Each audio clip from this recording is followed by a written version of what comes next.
President Trump has hit out at the UK and other countries, telling them to go get their own oil from the Strait of Hormuz. In a post of Truth Social, he said all of those countries that can't get jet fuel because of the Strait of Hormuz, like the UK, which refused to get involved in the decapitation of Iran, I have a suggestion for you. Number one, buy from the US. We have plenty. Number two, build up some delayed courage, go to the Strait and just take it. You'll have to start learning how to fight for yourself. The USA won't be there to help you anymore, just like you weren't there for us. Iran has been essentially decimated. The hard part is done. Go get your own oil. Pete Hegseth, US Defense Secretary, he has reiterated Mr. Trump's message, saying, I think the president was clear this morning in his truth that there are countries around the world who ought to be prepared to step up on this critical waterway as well. And speaking just a short time ago, he said and claimed that the US is closer than ever to winning the war against Iran and that the upcoming days will be decisive. Just 1 month in, only 1 month, we set the terms. The upcoming days will be decisive. Iran knows that, and there's almost nothing they can militarily do about it. Yes, they will still shoot some missiles, but we will shoot them down. What you just heard isn't just rhetoric. It's a dangerous, reckless gamble with global stability, and it directly impacts your wallet. When the president tells our allies to go take their own oil and then, in the very next breath, claims a war is decimated, while his defense secretary says we're closer than ever to winning and threatening more intensity. That's not just confusing, it's terrifying. This isn't some abstract conflict. This is about the Strait of Hormuz, a critical choke point for global oil. When that gets unstable, guess what happens? Gas prices spike. Your grocery bill goes up. Your retirement fund takes a hit. They're playing fast and loose with an economy already stretched thin, and they're doing it with a narrative that makes no sense. We're going to expose the contradictions, the admissions, and the sheer loss of control that directly affects every single American. If Iran is wise, they will cut a deal. President Trump doesn't bluff, and he does not back down. You can ask Khomeini about that. The new Iranian regime should know that by now. This new regime, because regime change has occurred, should be wiser than the last. President Trump will make a deal he is willing, and the terms of the deal are known to them. If Iran is not willing, then the United States War Department will continue with even more intensity. Wait, what? Regime change has occurred? No water, no power, no oxygen? These are bold, almost unbelievable claims. But here's the part no one is saying. If the Iranian military is truly decimated, if their leadership is fleeing bunkers with no water, no power, no oxygen, and if regime change has occurred, then why are we still talking about the U.S. War Department continuing with even more intensity? It's a deliberate misrepresentation of the facts. Either way, it means more instability, more uncertainty, and ultimately more pressure on global oil supplies and your gas pump prices. They want us to believe the hard part is done, yet they threaten to double down. Which is it? President Trump once again criticising European allies for not getting involved in the conflict and telling them to go to the Strait of Hormuz and just take the energy and the oil that they need. What did we hear from Pete Hegseth on Operation Epic Fury about what is happening in the Strait of Hormuz at the moment? Well, certainly I think he repeated some of the same criticisms that we heard from Donald Trump, essentially, in particular, taking aim at the Royal Navy. I think a reference there to the United Kingdom's Navy, accusing them of not essentially getting involved to help out. Now, clearly, the US is looking for a solution because this is choking the global oil industry. We've seen just today in the US, average gas prices hit $4.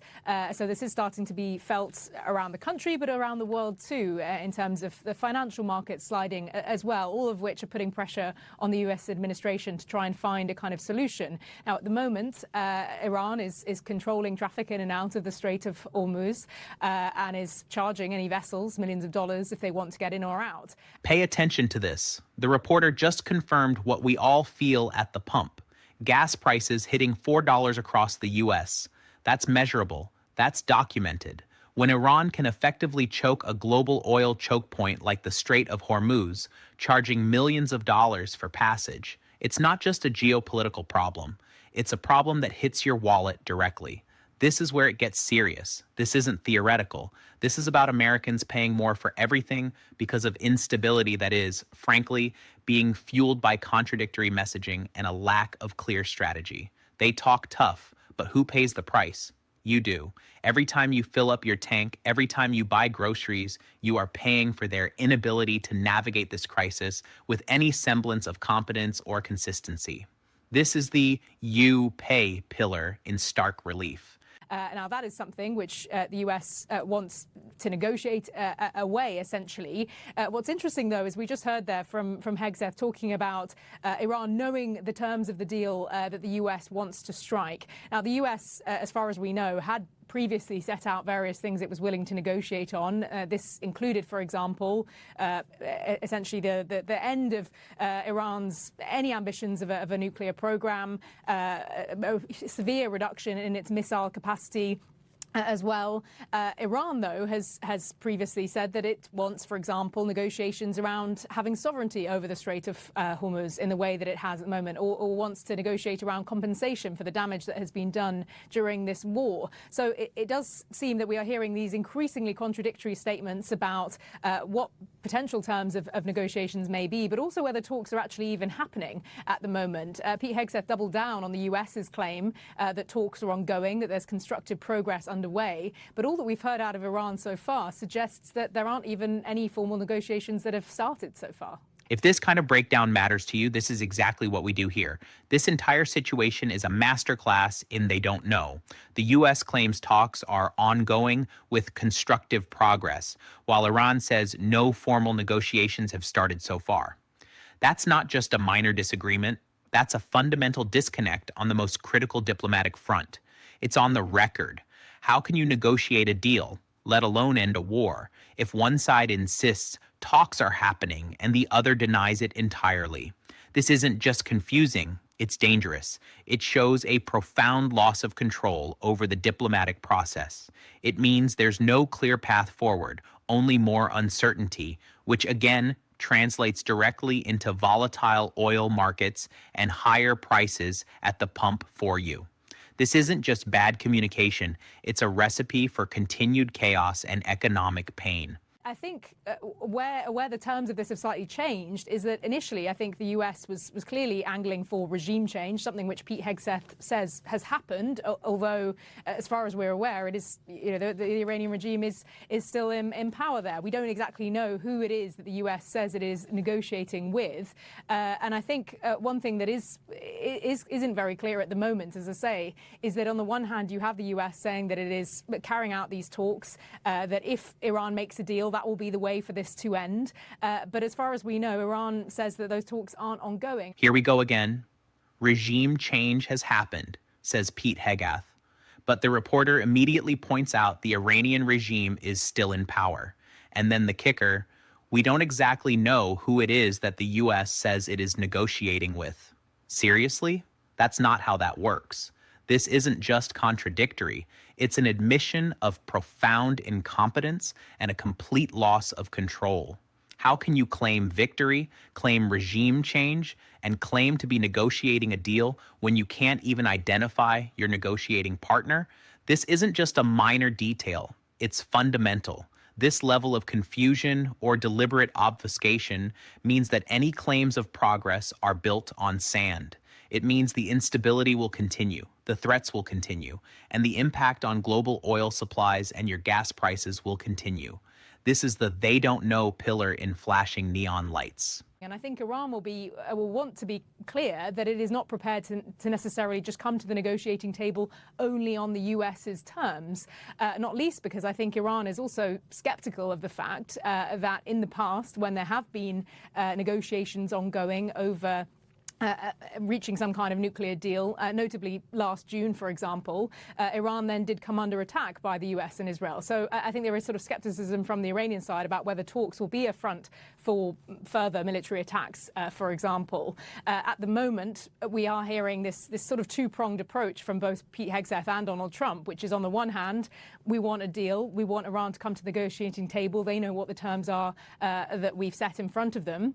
On the other hand, though, this threat that if they don't, this conflict will escalate further. And we've heard a taste of what that might look like from Pete Hegseth, but also from Donald Trump, too, who has talked about potentially targeting electricity production plants, oil wells, even potentially seizing Hog Island, the main oil export hub in Iran, too. So these sort of threats of further escalation have been dangled as well by the US increasingly if there isn't some kind of deal reached.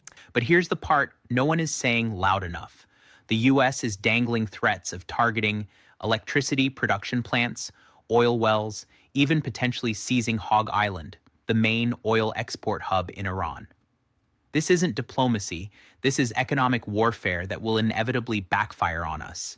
When you threaten to take out oil wells, you are directly threatening global oil supplies. That's measurable. This two-pronged approach, claiming to want a deal while simultaneously threatening to destroy critical energy infrastructure, is not a path to peace. It's a guaranteed path to escalation, higher gas prices, and further instability. They are putting your money, your economy, and your future at risk with these reckless threats. And who pays the ultimate price for this brinkmanship? You do.